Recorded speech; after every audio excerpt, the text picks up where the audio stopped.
start. Good evening, adjudicator and House.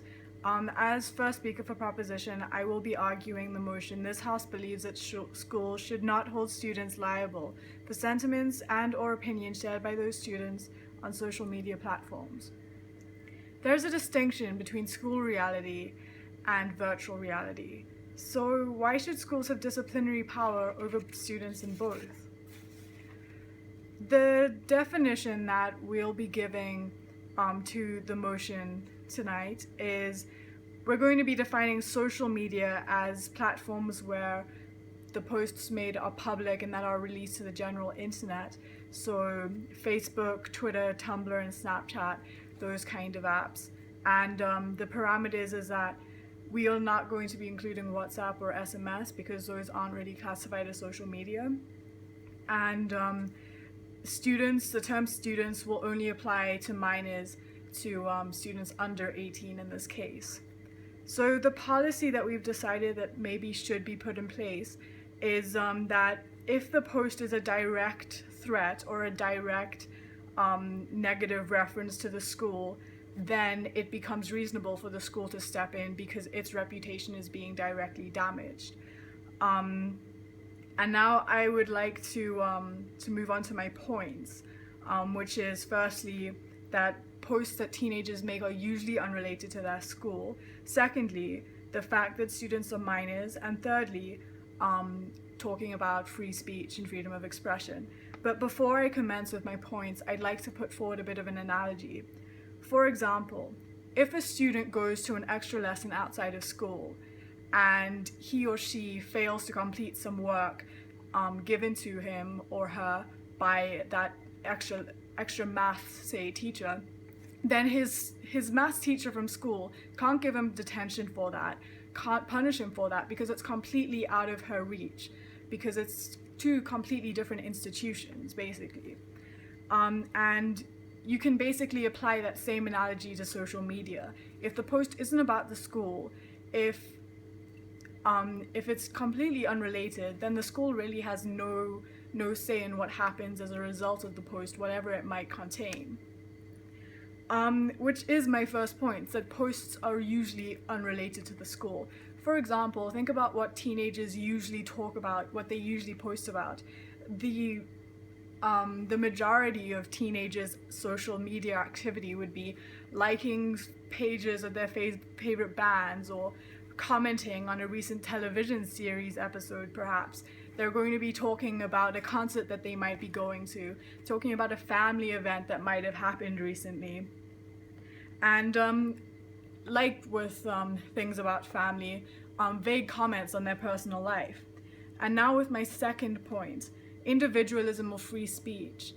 Every single freedom of expression and opinions are constitutional rights, and that includes freedom to receive and impart information or ideas, which classifies pretty much any post made on social media. And it only becomes unconstitutional when the post or the bit of information or idea incites violence or becomes hate speech, in which case it will usually be taken down by the social media platforms themselves, as was stated frequently in the terms and conditions. Even Twitter, which is one of the most lenient when it comes to taking down posts and shutting down accounts, will take action if it's a direct threat, a direct incitement of violence, or hate speech. And now I want to move on to my third and last point, which is that students are minors. And minors are not seen as being able to make up their minds, which is why a legal guardian's consent or signature is needed whenever a student is given a form in order to give them permission to go on a school excursion, a school tour. Even if there is security there, even if there are chaperones, even if the student himself wants to go on that excursion, you still need a guardian, a parent, with legal guardianship over that student to consent to his or her going on this excursion or tour. Because in terms of law doesn't seem to recognize minors' ability to make decisions for themselves. So then why should schools assume that they do?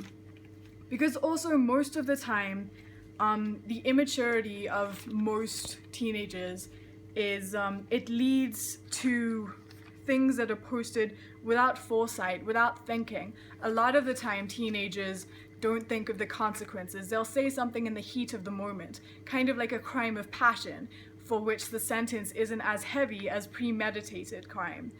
And it's a similar concept that, and also this links to how a lot of the time, even a teenager who's well aware of the world, they're more likely to reflect the views of their parents, the views that they've overheard a lot, the views that are strong and prevalent in their minds because they're constantly hearing them or about them. So a lot of the time what you may find is that what teenagers post on social media isn't necessarily a reflection of their own thoughts, but a reflection of others' thoughts that they have heard a lot.